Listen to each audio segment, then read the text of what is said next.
आइए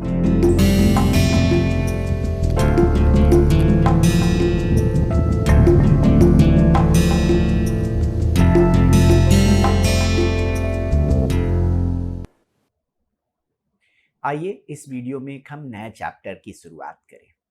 पहले हम देखते हैं कि हमने अभी तक क्या पढ़ाई की है।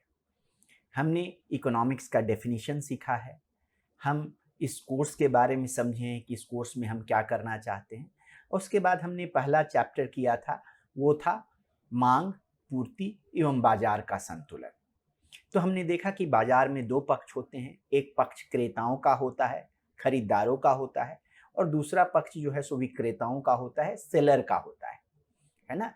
और हम क्रेता के साइड का जो है हमने एक डिमांड कर्व निकाला था, मांग वक्र निकाला था, बट वो हमने बड़े ही एडहॉक तरीके से निकाला था। हमने कहा था कि एक वस्तु खरीदने में क्या प्राइस होना चाहिए, वो मैक्सिमम वो पे करने को तैयार है। तो जैसे हमने एग्जाम्पल दिया था आम का, कि आम अगर 50 रुपए से ज़्यादा है तो आप एक भी आम नहीं खरीदना चाहेंगे, 50 रुपए पे आप एक आम खरीदना चाहेंगे। 40 रुपया प्राइस हो जाता है तो आप उस रेट पे, दर पे 2 आम खरीदेंगे। इस तरह से हमने एडहॉक तरीके से बात की थी।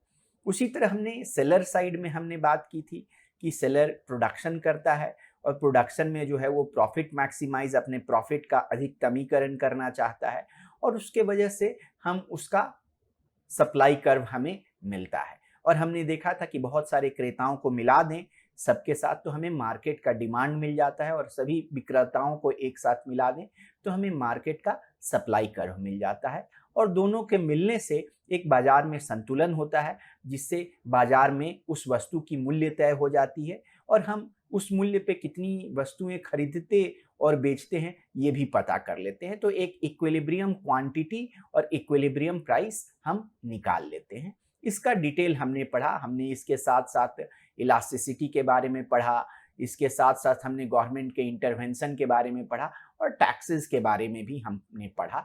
सब कुछ इस मार्केट के संदर्भ में पढ़ा। अब हम आगे का 2 चैप्टर जो होने वाला है, पहला चैप्टर जो है हम लोग क्रेता के बारे में और डिटेल में साइंटिफिक, सिस्टमैटिक, सिलसिलेवार तरीके से हम बात करेंगे। एक बार जब हमारी ये बात खत्म हो जाएगी इस चैप्टर में, जिसे हम थ्योरी ऑफ कंज्यूमर बिहेवियर कहेंगे, हिंदी में उपभोक्ता के व्यवहार का सिद्धांत कहेंगे, उसके बाद हम प्रोड्यूसर के बारे में पढ़ेंगे, जो पूर्ति करता है उसके बारे में डिटेल में पढ़ेंगे, उसको हम लोग उत्पादक के व्यवहार का सिद्धांत करेंगे। तो ये रहा 2 चैप्टर हम करने वाले हैं। तो आइए इस पहले वीडियो में हम शुरुआत करते हैं थ्योरी ऑफ कंज्यूमर बिहेवियर से, जिसको हम लोग, हमने जैसा बताया, इसको हम लोग उपभोक्ता के व्यवहार का सिद्धांत ये हम यहाँ पे पढ़ने वाले हैं ना। इसको बड़े सिलसिलेवार तरीके से हम लोग एक बेसिक से शुरू करके इसका एक मॉडल हम लोग बनाएंगे, और उस मॉडल का अध्ययन हम लोग करेंगे। तो सबसे पहले हम समझें कि क्रेता की समस्या क्या होती है। क्रेता को सबसे पहले सोचना है, क्रेता की जो समस्या है वो चुनाव की समस्या है, बाजार में बहुत सारी तरह तरह की बाजारें हैं और बहुत सारी चीजें उपलब्ध हैं। तो अब प्रॉब्लम ऑफ सिलेक्शन है कि क्या खरीदे, है ना, बाजार में क्या जाकर के खरीदे। तो सबसे पहला क्वेश्चन हम कर सकते हैं कि क्रेता को ये होना क्या पसंद है,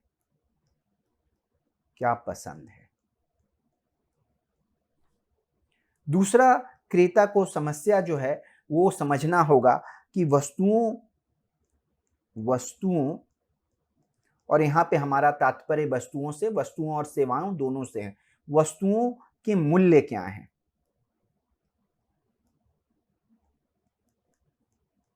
और सबसे और भी इंपॉर्टेंट बात है कि क्रेता के पास पैसा कितना है,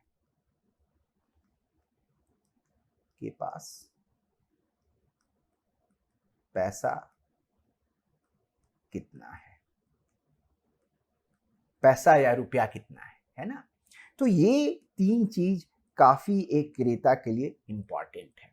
तो हम यहाँ पे डिस्कस करेंगे कि ये क्रेता है क्या, क्या क्या करता है। क्रेता को हम रिप्रेजेंट करेंगे कि उनकी पसंद से हम क्रेता को रिप्रेजेंट करेंगे कि उनकी पसंद क्या है ना। तो पसंद क्या है, मतलब कि चाय और कॉफी दोनों मिल रहा है तो चाय ज़्यादा पीना पसंद करेंगे या कॉफ़ी पीना क्या ज़्यादा पसंद करेंगे। अगर मिठाई में 5 तरह की मिठाई अवेलेबल है तो कौन सी मिठाई खाना पसंद करेंगे। तो इस तरह की बात है। तो इसी को हम लोग एक मॉडल की तरह बिल्ड करेंगे। तो पहला स्टेप जो होगा मॉडल का, वो होगा, उसको हम लोग कहेंगे कंजम्पशन सेट। कंजम्पशन को कह सकते हैं खपत का सेट है। मतलब एक साधारण तरीके से हम सोचें कि ये क्रेता जो है, एक एजेंट जो है क्रेता, वो एक ऐसे इन्वायरमेंट में रह रहा है जहां n डिफरेंट तरह की वस्तुएं की उपलब्धता है ना। जैसे आपको पहले एक वीडियो में हमने एग्जाम्पल दिया था कि एक आइलैंड पे एक आदमी रह रहा है, वो 2 ही चीज खा सकता है, या तो कोकोनट खा सकता है नारियल, या मछली खा सकता है। तो वहां पे हम n की जगह n इक्वल टू हमने 2 ले लिया था। तो हम ये बात करेंगे कि क्या क्या चीज एक क्रेता, एक कंज्यूमर खा सकता है, कंज्यूम कर सकता है। और कंज्यूम बड़ा ही बृहत वर्ड है, इंग्लिश का वर्ड नहीं है कि सिर्फ खाने में ही हम उसका यूज करें। आपको मैं पढ़ा रहा हूं, आप पढ़ रहे हैं, तो आप पढ़ने का कंजम्पशन कर रहे हैं। सो कंजम्पशन इकोनॉमिक्स में थोड़ा ज्यादा ब्रॉड टर्म है। अगर हम इस द्वीपीय उदाहरण के साथ कंटिन्यू करें तो हम कह सकते हैं, ऐसे इसको हम रिप्रेजेंट कर सकते हैं। यहाँ पे जो है मछली की मात्रा बताई जा सकती है और यहाँ पे नारियल की मात्रा बताई सकती है, और कंजम्पशन जो है यहाँ पे ही कहीं हो सकता है। हम इस जगह पे नहीं जाएंगे, इस जगह पे भी नहीं जाएंगे और यहाँ पे भी नहीं जाएंगे। क्यों? क्योंकि यहाँ पे मछली की मात्रा निगेटिव हो जाएगी। कभी भी निगेटिव, ऋणात्मक कंजम्पशन नहीं हो सकता है। यहाँ पे नारियल और मछली दोनों की मात्रा निगेटिव हो जाएगी और यहाँ पे नारियल की मात्रा निगेटिव हो जाएगी। तो इसी चलते हम लोग पॉजिटिव साइड में ही सिर्फ रहते हैं जहाँ पे नारियल और मछली का कंजम्पशन हो रहा होता है। और हम बड़े ही सरल तरीके से हम रिप्रेजेंट, क्योंकि यही 2 ही डायमेंशन में है और 2 ही गुड है, तो एक हम ऑर्डर्ड पेयर ले लेते हैं जहाँ पे ऑर्डर में 2 नंबर लिखा हुआ हो। यहाँ पे पहला नंबर ले लेते हैं x1 और दूसरा नंबर ले लेते हैं x2। x1 जो है वो मछली की मात्रा बताएगा और x2 जो है वो नारियल की मात्रा बताएगा, है ना। आपके पास बार बार ये कहने की जरूरत, जैसे ही आप देखेंगे 3,4 एक उदाहरण के लिए, तो इसका कहने का मतलब है खपत जो है वो 3 यूनिट मछली की है और 4 यूनिट जो है वो नारियल की है। उसी तरह अगर हम n गुड्स ले लेते हैं, 2 से बहुत ज्यादा, 3 है, 4 है, 5 है, 6 है, तो 3 को तो फिर भी हम ग्राफ के द्वारा दिखा सकते हैं, बट n हो जाए तो उसको हम ग्राफ के द्वारा, चित्र के द्वारा, रेखा चित्र के द्वारा नहीं दिखा सकते हैं। तो हम लेकिन नंबर सिस्टम से ऐसे दिखा सकते हैं। अगर n है तो x1, x2 to xn ऐसे लिख सकते हैं, और हम पहले से बना दे सकते हैं कि पहली वस्तु क्या है, दूसरी वस्तु क्या है और nth वस्तु क्या है। और अगर ith नंबर पे xi लिखा हुआ है तो हम कह सकते हैं कि ith आइटम का xi अमाउंट कंज्यूम हो रहा है। रिक्वायरमेंट हमारा यही है कि xi जो है सब ग्रेटर देन और इक्वल टू 0 है। 0 से छोटा कोई भी नहीं है, क्योंकि तब निगेटिव हो जाएगा और निगेटिव कंजम्पशन कभी नहीं हो सकता है ना। सो इस बात का हम ध्यान रखेंगे। और हम कह सकते हैं कि हमारा जो कंजम्पशन बंडल है, यहाँ पे सिंबल ऐसा यूज करते हैं Rn प्लस। कहने का मतलब है कि ये रियल लाइन, R से हम रियल लाइन को डिनोट करते हैं। n पावर पे देने का मतलब है कि n तरह का डिफरेंट रियल लाइन है, और प्लस है मतलब सारी वस्तुएं 0 से कम नहीं हो सकती। कोई भी वस्तु इंडिविजुअली ले तो ये 0 से कम नहीं हो सकती है। फिर से एक और एग्जांपल ले लें कि हमारे पास 3 वस्तु है। पहली जो है सो फिश, मछली, दूसरी कोकोनट, और तीसरा जो है सो क्लॉथ है। तो कैसे रिप्रेजेंट करेंगे? हमारे पास ऐसे कुछ लिखा होना चाहिए 3, 4, 5। एक उदाहरण के लिए मतलब 3 यूनिट फिश का, 4 यूनिट कोकोनट का और 5 यूनिट क्लॉथ का। हमारा ऐसा भी हो सकता है 0,0,7, मतलब फिश का 0 है, कोकोनट का 0 है और क्लॉथ का 7 यूनिट है। सिर्फ यही ध्यान रखना है कि यहाँ पे जो भी नंबर्स लिखे जा रहे हैं वो ऋणात्मक नंबर नहीं हो, क्योंकि कंजम्पशन निगेटिव नहीं हो सकता है। ऐसा एक जो कॉम्बिनेशन है जैसे 3, 4, 5 और 0, 0, 7, इसको हम लोग एक कंजम्पशन बंडल कहेंगे। कंजम्पशन बंडल है ना, खपत बंडल इसको हम लोग कह सकते हैं हिंदी में। अब जैसे भी कोई जरूरी नहीं है कि आप उतना खपत कर ही लें, लेकिन ऐसा जो भी बंडल आप सोच सकते हैं, इमेजिन कर सकते हैं, उस सारे बंडलों का अगर हम समूह ले लें तो हमें मिल जाएगा कंजम्पशन सेट। कंजम्पशन सेट है ना, हिंदी में कहें तो खपत सेट। इसमें सारे कंसीवेबल बंडल्स पॉसिबल हैं। तो कुछ गुण हम ले लें जो जरूरी हैं। एक, किस कंजम्पशन सेट में 0, 0, 0 जरूर होना चाहिए। क्यों जो होना चाहिए? क्योंकि हम ऐसा पॉसिबल है कि हम किसी चीज का कंजम्पशन नहीं कर रहे हैं, तो इसका मतलब सारी वस्तुएं 0, 0 अमाउंट में कंज्यूम की जा रही है। मैथमेटिकली, गणित के तरीके में हम ऐसा लिख सकते हैं। दूसरा, हम कह सकते हैं कि कंजम्पशन सेट को अगर हम x से डिनोट करें तो x जो है एक सबसेट है Rn प्लस का। कहने का मतलब कि इसमें से कोई पार्ट, ये तो 0 हम ले ही लें और यहां से हम जो भी पार्ट रखना है, यहां इसका एक छोटा पार्ट भी कंजम्पशन सेट में हम लोग ले सकते हैं, है ना।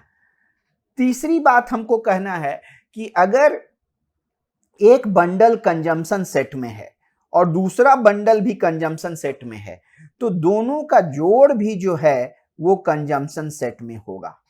क्यों? सोचने वाली बात है। एक बंडल क्यों कंजम्पशन सेट में है? क्योंकि आप उसको कंज्यूम करने का सोच सकते हैं, दूसरी बंडल को भी कंज्यूम करने का सोच सकते हैं। यहाँ सोचने ही की बात हो रही है, आप सही में कंज्यूम नहीं कर रहे हैं। तो जब आप एक बंडल कंज्यूम कर सकते हैं, दूसरा बंडल के बारे में सोच सकते हैं, तो आप दोनों के कॉम्बिनेशन के बारे में भी सोच सकते हैं। तो ये भी एक रिक्वायरमेंट है ना। तो ये सब बेसिक रिक्वायरमेंट है मैथमेटिक्स के लिए, ये सारी चीजें इंपॉर्टेंट है। बट बेसिकली आप समझ लें कि खपत सेट जो है सारे खपत बंडल का कॉम्बिनेशन सेट है ना, वो वहां पे मौजूद है।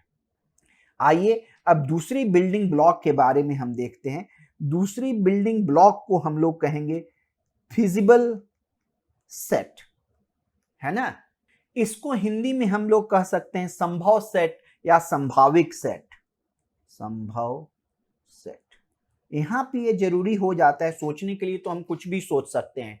भाई हमारे पास मर्सिडीज गाड़ी नहीं है, हम सोच सकते हैं कि हम मर्सिडीज गाड़ी खरीद लें। तो सोचने ही के बाद से हमारा कंजम्पशन सेट हो जा रहा है।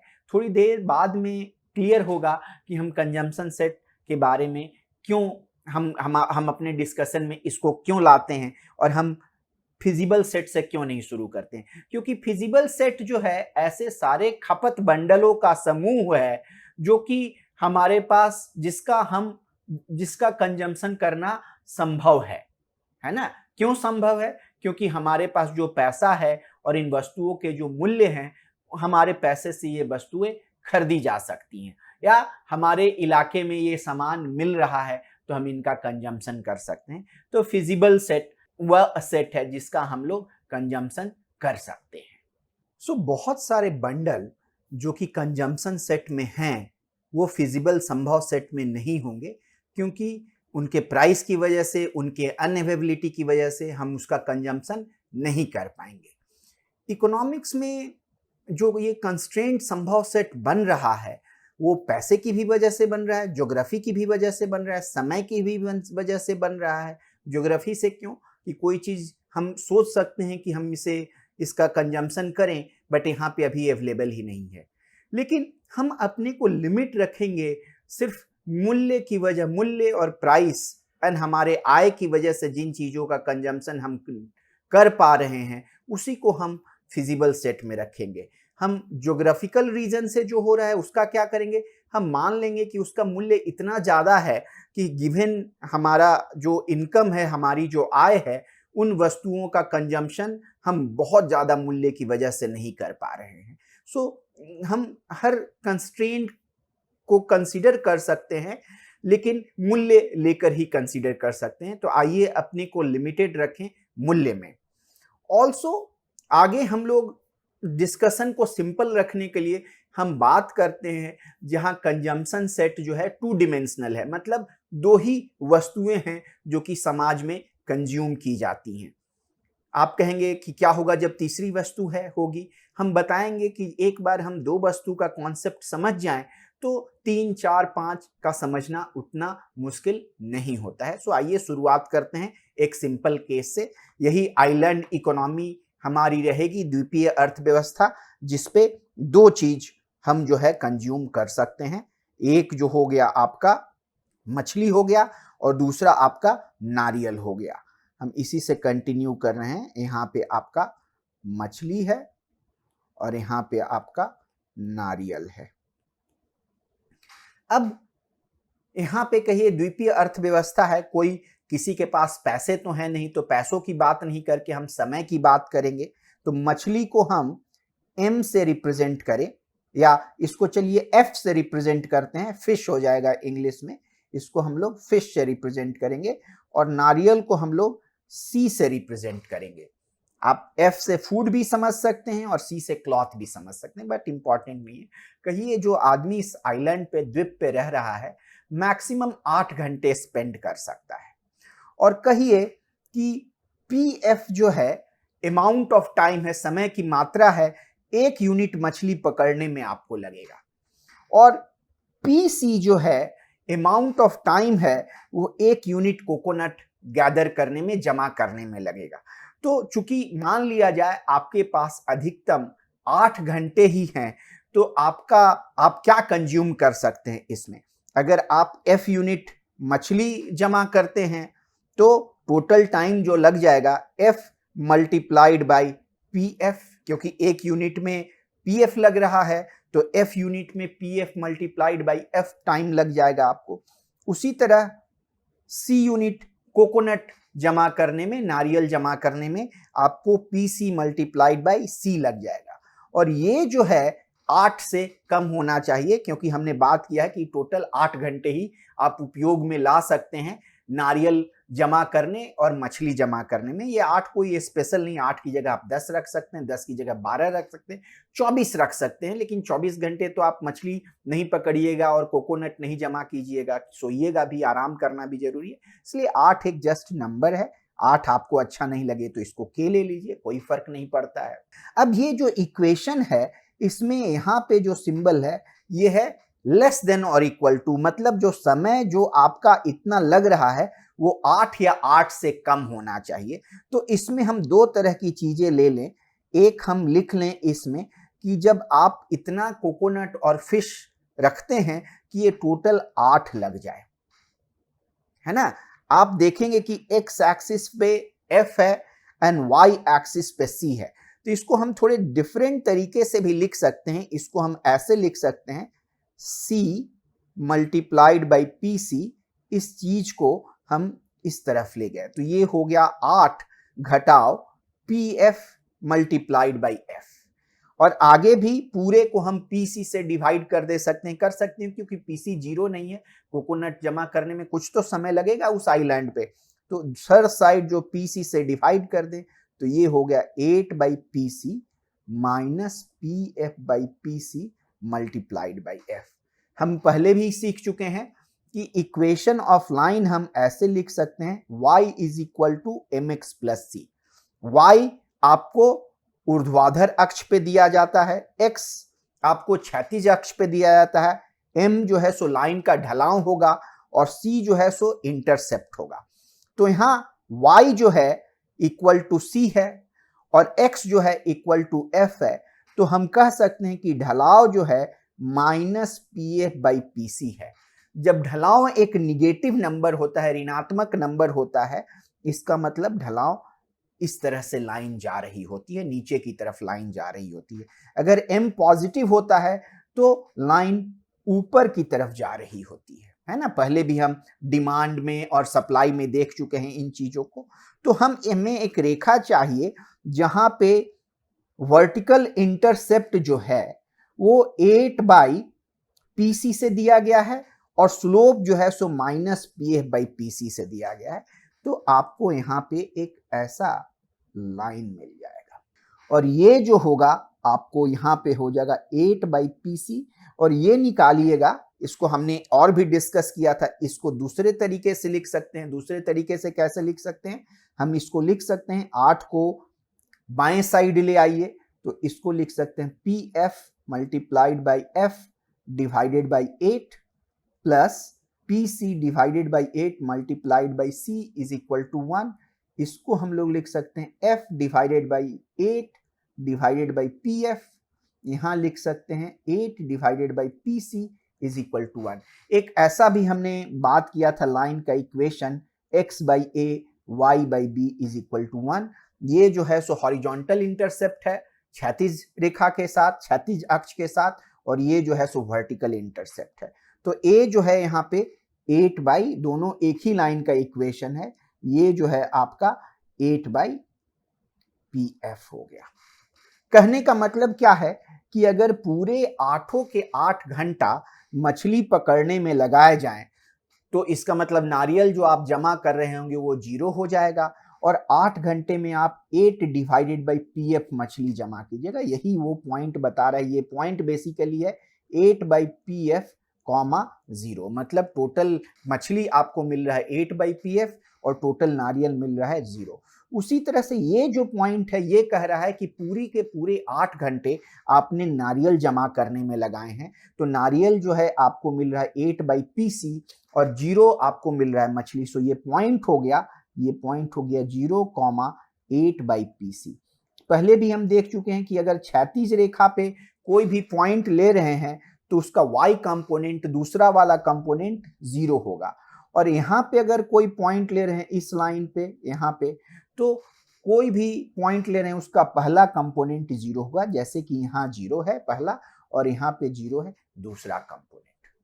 तो ये तो हमने निकाल लिया कि P F plus F plus P C, sorry, P F multiplied by F plus P C multiplied by C is equal to 8 निकाल लिया। अगर अब हमें क्या बच गया इसमें, less than P F F plus P C C is less than 8, तो आप देखेंगे कि ये पूरा जो जोन है यहाँ पे ट्रायंगल के अंदर, ये जोन में आपको ये चीजें सही हो जाएंगी, है ना। हम इधर तो नहीं जाएंगे क्योंकि इधर जाने से निगेटिव हो जाएगा, क्योंकि हमारा रिक्वायरमेंट है कि f जो है वो ग्रेटर देन और इक्वल टू 0 रहे एंड c जो है वो ग्रेटर देन और इक्वल टू 0 रहे। सो ये रिक्वायरमेंट है।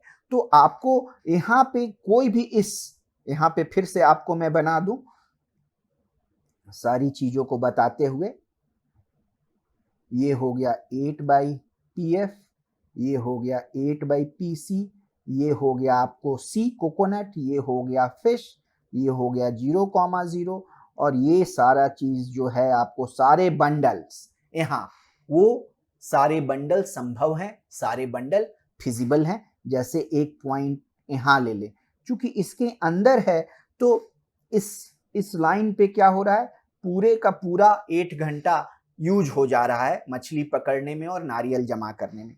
अगर अंदर का पॉइंट ले लें तो कुछ समय भी बच जा रहा है।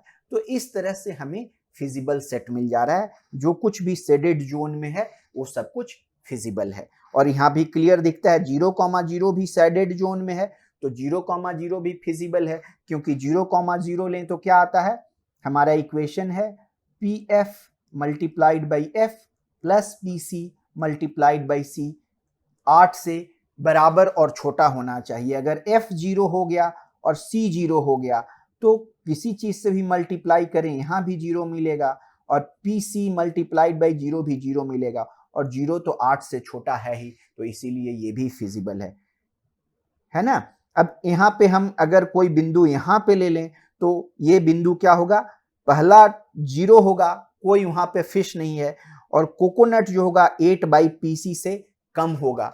तो मान लीजिए कि ये मात्रा जो है QC है, जो कि 8 बाई पीसी से कम है।